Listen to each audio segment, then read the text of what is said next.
Olá, começa agora o programa FESP em Ação, a Fundação de Ensino Superior de Passos, a serviço da comunidade. No programa de hoje, vamos falar sobre acidentes domésticos e aprender como a prevenção pode evitar acidentes que envolvem principalmente as crianças. A reportagem é de Osana Cristina. Prevenir acidente com crianças é uma questão de informação. Muitos deles acontecem no ambiente onde elas vivem.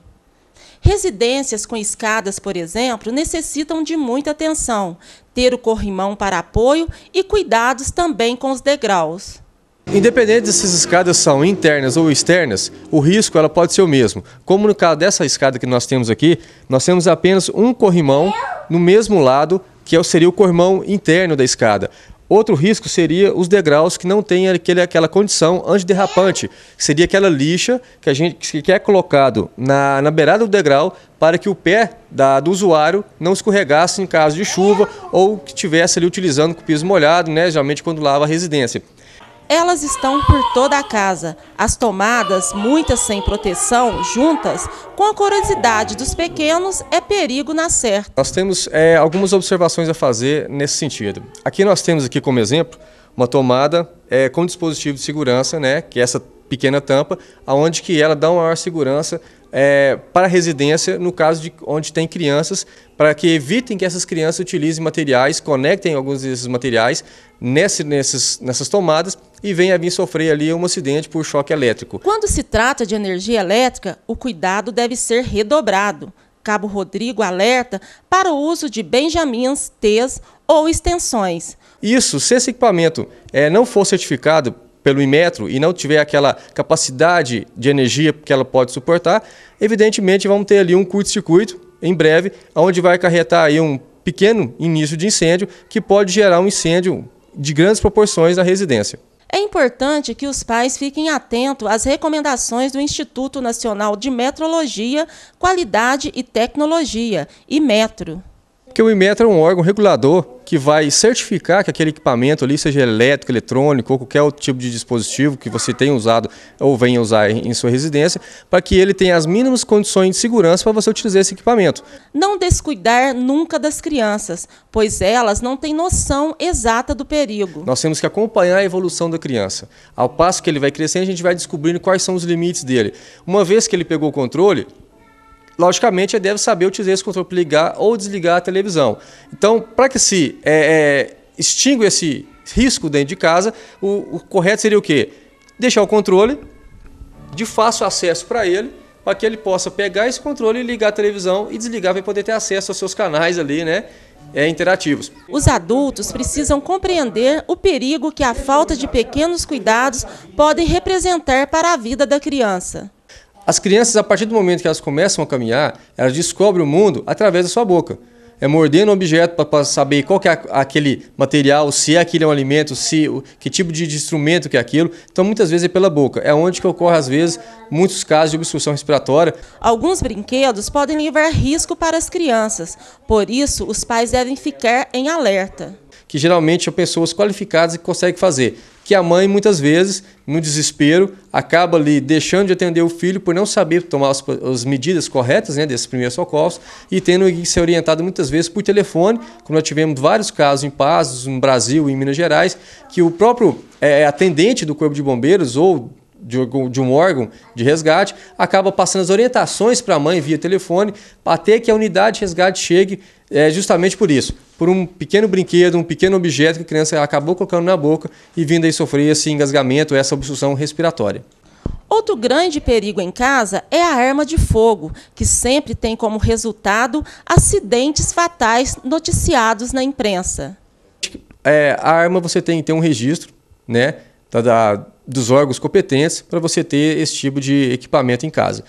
Uma vez você tendo esse equipamento, o interessante é que você nunca divulgue isso para os seus filhos.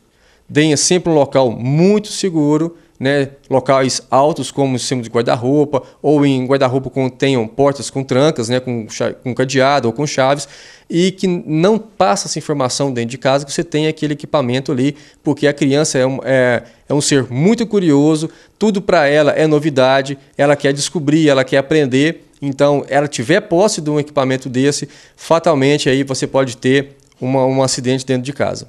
Uma opção de lazer nas residências é a piscina, mas essa diversão requer cuidados especiais. As orientações que nós passamos para essas pessoas são que nunca deixe as crianças ficar nesses locais sozinhos, né? Nesse momento de lazer, sempre acompanhada de adultos, de pessoas que possam ali, no caso de algum acidente, algum princípio de afogamento, que possam vir a socorrer essas crianças aí o mais rápido possível, porque muitas vezes o adulto não percebe, a criança sai, vai até o quintal de sua casa e acaba entrando ali na água, poder brincar, para se banhar, ou em alguns casos também que já foram registrados, crianças que acabam brincando no quintal, uma simples bola cai na piscina, a criança vai tentar pegar esse brinquedo e acaba caindo na piscina. São crianças aí que não sabem nadar, não têm a mesma destreza, né, para poder sair de uma situação dessa e acabam aí falecendo por vítima de afogamento. Você sabia que o tabagismo é a maior causa de morte evitável em todo o mundo? A cada hora, morrem 616 pessoas vítimas do cigarro. Enquanto você assiste este comercial, aproximadamente 5 fumantes morrem. Você não acha que está na hora de parar? Campanha FESP em ação contra o tabagismo. FESP, mais que educação, responsabilidade com o futuro.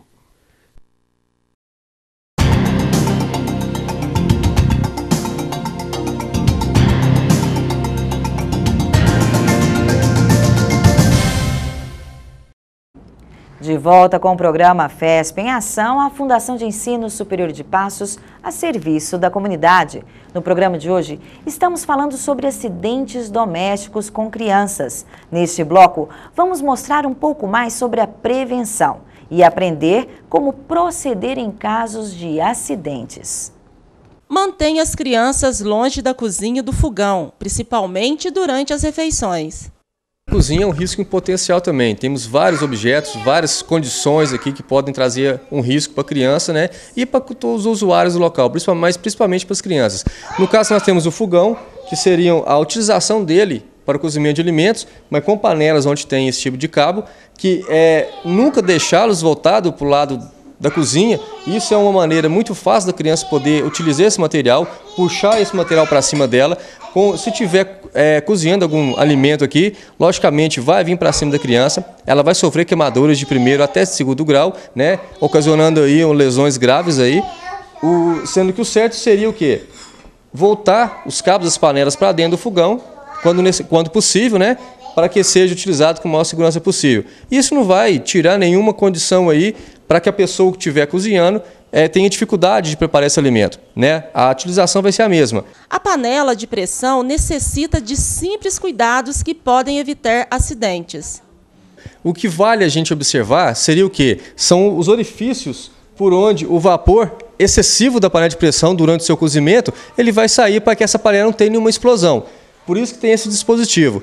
Apenas que se mantenha a limpeza desses orifícios da válvula para que ela não venha ficar entupida e durante o cozimento haja um excesso de pressão na panela e que ela venha o quê? A causar como se fosse uma explosão desse material que está aqui internamente na cozinha. Mesas e móveis com quinas e pontiagudos também representam perigo. Tanto mesa de vidro como mesa de madeira ou mesa de pedra, existem esses protetores plásticos que podem ser colocados nos cantos para evitar aí esses choques, essas lesões causadas nas crianças. Até mesmo em adulto, né? Quando você tem ali um momento ali de distração, você pode vir a bater aqui e ter uma lesão. Outro grande perigo na residência é o botijão de gás. O bombeiro orienta a maneira correta de mantê-lo em casa. Bom, aqui no botijão de gás nós temos o quê? Alguns itens são primordiais para uma segurança da residência. Primeiro, ele está alocado no local mais seguro, que é longe da cozinha, fora, né, do ambiente confinado, que nós chamamos de confinado. Porém, algumas observações a gente tem que fazer. Nesse caso, a mangueira ela tem o número do Inmetro, né? Como nós dissemos que alguns equipamentos têm que ter a certificação do Inmetro, e aqui nós temos, que é o 8613, porém, a data de validade desse material foi em 2004, ou seja, estamos aí com 8 anos de mangueira vencida. Detalhes que podem prevenir sérios acidentes com botijão de gás. Ela perdeu a sua flexibilidade, né? Ela não tem mais a mesma segurança de pressão, né? Esse material não está mais seguro no equipamento. A mesma coisa, a válvula dela, se a gente virar aqui, nós vamos ver que Aqui nesse reloginho, e essa data aqui, é o ano que ela foi fabricada. São 5 anos que esse material tem de validade, ou seja, venceu o quê? Em 2002, esse dispositivo aqui. 2002, nós já estamos em 2012, né? Já são o quê? 10 anos de uso da mesma válvula. O bombeiro explica a importância da válvula de segurança. Aqui dentro tem apenas uma proteção em chumbo, né, que ela vai, ao aquecimento desse botijão, ou essa pressão excessiva no cilindro, ela vai se romper e ela vai sair como um tiro. A gente orienta que as pessoas coloquem esse dispositivo do botijão virado sempre para o lado da parede, nunca para o lado que você vai utilizar na sua residência, seja do lado de fora, ou em algumas residências, infelizmente, ainda tem ainda o botijão dentro da cozinha, que às vezes não tem essa mesma possibilidade de trazê-lo para fora da sua residência. Os produtos químicos também devem ser guardados em lugares seguros, pois atrai a atenção das crianças. Nós temos aqui alguns exemplos de produtos químicos, como o álcool, inseticidas, né, e água sanitária. Esses produtos eles podem causar tanto intoxicação, como os inseticidas e a água sanitária, e além de intoxicação, o álcool pode causar também queimaduras, principalmente em crianças, né? Que às vezes utilizam esse material para poder brincar, porque às vezes algumas residências ficam de muito fácil acesso. A gente orienta o quê? Que qualquer material que seja que possam proporcionar intoxicação ou queimaduras, que fiquem em locais altos, difícil acesso às crianças, né? De preferência de nenhum acesso a elas, e que seja apenas exclusividade e que sejam usados apenas no momento que for necessário. No próximo bloco, uma entrevista com a especialista em primeiros socorros, a enfermeira Cássia Luperni, já após o intervalo.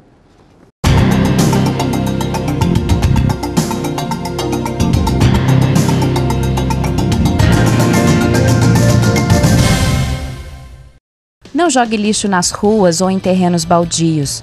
Lixo é feio, faz mal para o meio ambiente, provoca doenças, causa mau cheiro e ainda aumenta a proliferação de insetos e animais peçonhentos.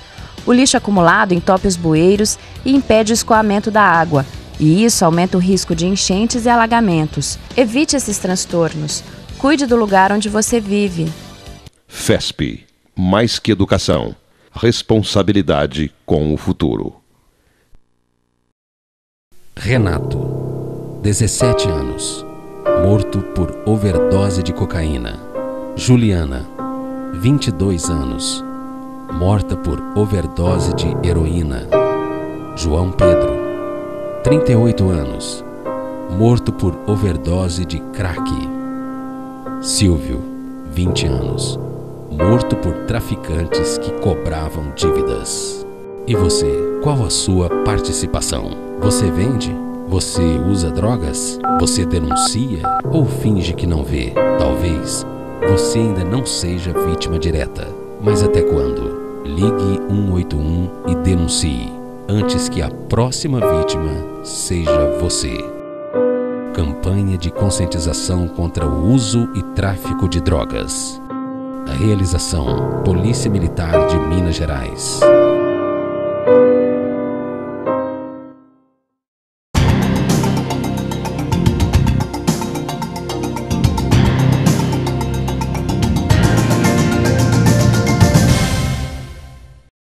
Estamos de volta com o programa FESP em Ação e o tema do programa de hoje, acidentes domésticos. Para falar mais sobre o assunto, a enfermeira Cássia Luperni, ela que é especialista em primeiros socorros e é também professora de alguns cursos aqui da FESP. É um prazer tê-la aqui conosco, viu, Cássia? Prazer é meu, Larissa.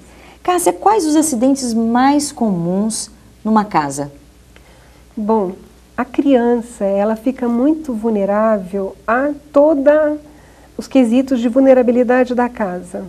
Tomada de eletricidade, uma panela que esteja com o cabo virado para o lado de fora, externo, um forno quente, um ferro quente, uma janela com acesso, né, num desnível alto, uma escada. Então, assim, a casa, ela, infelizmente, ela traz, né, vários pontos, assim, que se a pessoa não tomar um cuidado, uma prevenção, a criança fica vulnerável. Vários pontos de perigo, né? De perigos, vários, né? Piscina, quedas, escada, pontos de eletricidade, produtos químicos dentro da casa. As vítimas mais comuns desses acidentes domésticos? É a criança e o idoso. O idoso também. O idoso, principalmente no quesito queda, né? O piso. As construções, as arquiteturas, elas não foram planejadas para um processo, né, de vulnerabilidade do idoso. Então, o idoso, ele fica vulnerável no piso liso, ele precisa de um ponto de acesso, de apoio para subir uma escada, uma rampa, para se sentar, para tomar banho. Então, tapetes, o idoso também é muito vulnerável. Quando acontece um acidente, como você mesmo falou, nas tomadas, né? A criança é muito curiosa, vai ali e sofre um choque, né? Por exemplo, 220 é muito perigoso, né? Caso até fatal de um choque desses para uma criança. Quando ocorre? A mãe está ali, a criança tomou o choque. Qual a primeira providência? Bom, a primeira providência é você, se a criança não ficar aderida ao campo elétrico, é você já dar o socorro ali. Se houver uma parada cardíaca, se houver uma queimadura. Então, hoje, na parada cardíaca, o protocolo mais recente é que a gente faça a massagem primeiro. Antes de fazer uma respiração, você já começa a fazer a massagem. E outra coisa, você já tem que ordenar alguém para chamar a emergência. Né, o bombeiro, uma ambulância, uma UTI móvel, o que você tiver de acesso na cidade. Então isso é importantíssimo. Então naquele momento você tem que garantir o quê? Batimento cardíaco e respiração. Porque o restante depois você faz. Mas uma massagem errada é muito perigosa. É perigosa, mas eu acredito que hoje ela já está bastante divulgada e as pessoas aprenderam a fazer uma massagem. E procurar aprender, né? Porque nunca sabe quando vai precisar, né? E quando a pessoa fica conectada ali, grudada, né? O termo é esse mesmo, grudada naquela tomada, naquele fio, a pessoa de fora, o que ela deve fazer? Desligar o padrão, né? Desligar a fonte de energia. Então isso é a primeira coisa que você faz, é desligar a fonte. Porque todo aquele campo que está ao redor da criança, da pessoa, está energizado. Então você tem que desligar a fonte de energia. Outro acidente muito comum dentro de uma casa são as queimaduras, seja com óleo fervente, seja com água ou na própria panela, no ferro de passar roupa, que é muito comum, deixa o ferro ali quente, a criança vai, pega, cai na criança. Como proceder diante de uma queimadura? Bom, toda queimadura, o que ela está acontecendo ali? Ela está aumentando a temperatura naquela área. Como a tua pele suporta uma temperatura abaixo daquela temperatura que está sendo colocada ali, ela vai alterar o tecido e vai, né, destruir aquele tecido. Então, o que você tem que fazer? A primeira coisa é diminuir a temperatura. Né? Você colocando sob uma água, fluir assim, debaixo de uma torneira, ou um soro fisiológico em jato não muito forte, para tentar minimizar aquela temperatura. Daí já vai dar uma diminuição da temperatura e vai parar de agir e destruir tecido. Ou seja, refrescar o local, né? Exatamente. Estava muito quente, refresca o local com água. Água. Tem pessoas que passam pasta de dente, mel, batata, colocam um monte de coisa. Isso é mito? Isso pode prejudicar aquela queimadura? Sim, principalmente produtos como abrasivos, como o dentifrício, né? Então, o que está acontecendo ali? Ele está queimando mais, por isso que para de doer. Porque ele vai pegar um campo mais profundo do tecido, ele vai aprofundar a queimadura e vai queimar mais, por isso que para a dor. É o contrário. É o contrário, tem que manter com soro fisiológico. Toda mãe, toda pessoa deveria ter em casa um frasquinho de soro fisiológico. Não faz mal para ninguém. Mas, nossa, só faz bem. Prevenção é a palavra. Tá certo. Cortes. Pequenos cortes e grandes cortes que podem ocorrer dentro de uma casa. Seja com uma faca ou uma coisa pontiaguda que caia na pessoa. Como proceder diante de um corte? Bom, quando é membro superior, é um membro assim fácil de você, né, mover, a primeira coisa que você faz é tamponamento e elevar acima do nível cardíaco. Você tampona com uma gaze, de preferência estéreo, e eleva acima do nível cardíaco e mantém, né, aquela pressão constante para parar a dor, né, e parar aquele processo de hemorragia ali. E aquilo estanca. né? Se você for, por exemplo, trocar a gaze, você nunca troca aquela que já está em contato direto com o ferimento. Você coloca outra gaze por cima e pode fazer uma faixa para manter. Porque toda vez que você tira, você induz a sangrar mais. Exatamente. Então, conserva aquela e vai colocando outras. Exatamente. Tira as outras e conserva a primeira, é isso? Isso. Quando o corte é muito grande? Daí, você, além de você estancar, de você manter aquele estancamento, você tem que levar imediatamente ao médico, né? Um intensivista, num pronto-socorro, numa UPA. Estanca o sangue e já pede providência, emergência. E leva, Tá né? certo. Se for algo menor, um pouco menor, dá para você levar, né? Mas, por exemplo, quando há perda de membro, daí é algo bem grave, né, Larissa? Daí você tem que colocar num campo de gelo, isolar, daí é um especialista mesmo. Então tem que correr e pedir o mais rápido possível. Mas quando é um cortinho pequenininho, dá para a mãe, a pessoa que está cuidando, o cuidador... Quem nunca se cortou, né? Fazer assim, uma pontezinha de fita, de micropore, dá para você aproximar a borda da lesão e fazer um tamponamento. Tá certo. Uma coisa muito perigosa em algumas residências é a deliciosa piscina, que é uma delícia na época de verão, né? Pro calor, mas que pode causar afogamentos, principalmente a crianças. Com relação a envenenamento ou intoxicação, que podem ocorrer as duas coisas, né, dentro de uma casa. Aquele produto de limpeza que está lá e até aqueles produtos para matar insetos, matar ratos, que por eventualidade uma criança, né, tenha ingerido aquilo. O que fazer nessa hora? Novamente, a palavra-chave é a prevenção. Então, esses produtos não podem ficar ao acesso de criança. Tem que ficar guardado num armário, onde a criança não possa fazer uma escadinha para acessar, para pegar. Então, a criança não pode ter acesso aqui. Preferência trancada, né? Trancado, ou não ter, né? Ou não ter, né? Agora, quando ocorre, você tem que levar o frasco junto para a UPA, né? Para o pronto-socorro ou para o hospital. É importante que o médico tenha acesso ao produto e, às vezes, até ligar para o centro de toxicologia para saber qual que é o antídoto que vai neutralizar aquele produto. Em alguns casos, é feita a lavagem gástrica, né? Passa uma sondinha e é feita a lavagem, e às vezes neutraliza e às vezes é muito fácil de debelar.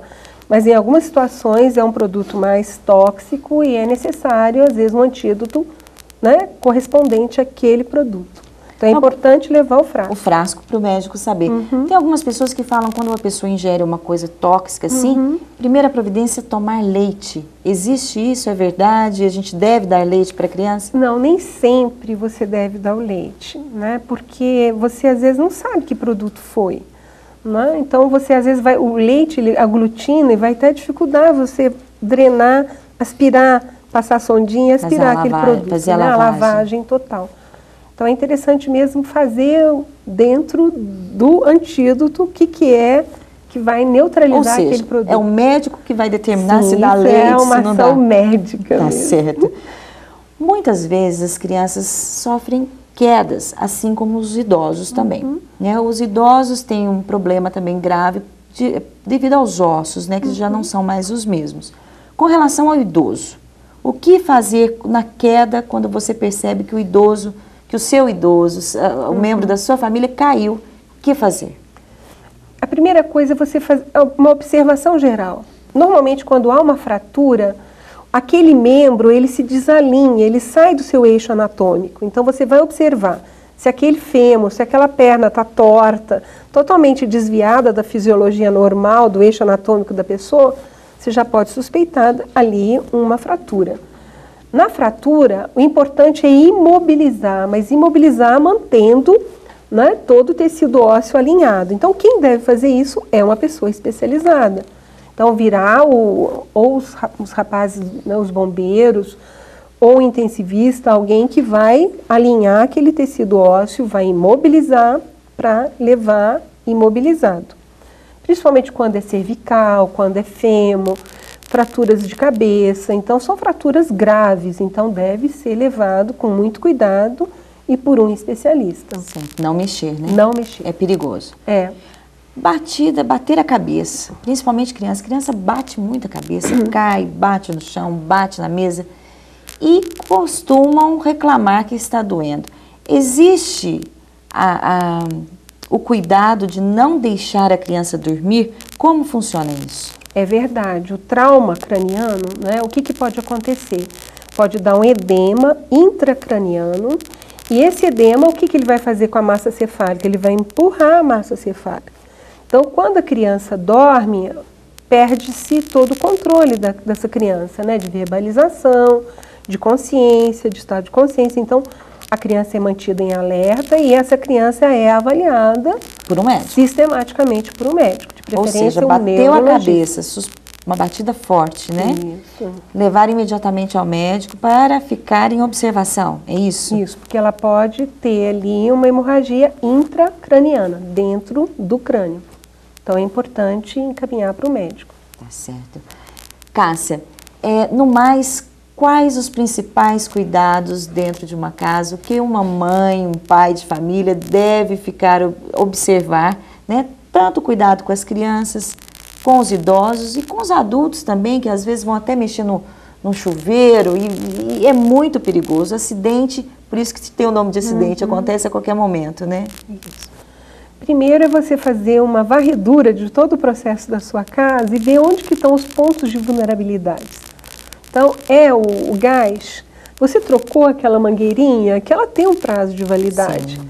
Ela está quebradinha, está vazando gás. A parte elétrica, como é que está? Está perto de um ponto de gás? Não é? Você tem que fazer essa observação de uma forma, de um olhar dirigido, né? Para ver onde estão os pontos de fragilidade ali, de maior vulnerabilidade. Agora, casa de idoso não pode ter tapete, não pode ter piso liso, né, escorregadio, de preferência rampas suaves, que o idoso não corra um risco de queda, banheiro com acesso de apoio para que ele não tenha, né, possibilidade assim, de ter uma queda na hora que vai tomar um banho. Então a palavra-chave mesmo sempre é a prevenção e sempre é o melhor caminho. Olhar, buscar e fazer dentro de um planejamento. Criança. A criança é observar, principalmente janela, onde está um ponto mais alto, cadeiras ou móveis próximos da janela, que a criança usa aquilo como uma escada, um trampolinzinho para ele acessar a janela. E a criança é muito criativa e ela vai empurrar aquele móvel para acessar a janela ou então uma varanda que não esteja fechada. Criança criativa e não tem cansaço, né? Não fica cansada nunca. Que tem 1000 anjos. Cássia, muito obrigada pela sua participação mais uma vez aqui em nosso programa. Prazer é todo meu, você sabe que sempre estarei à sua disposição. Contamos sempre com você. Muito obrigada. Obrigada. O PSP em Ação fica por aqui. Se você quiser participar do nosso programa, ligue para o 3529-6069. E até o nosso próximo encontro.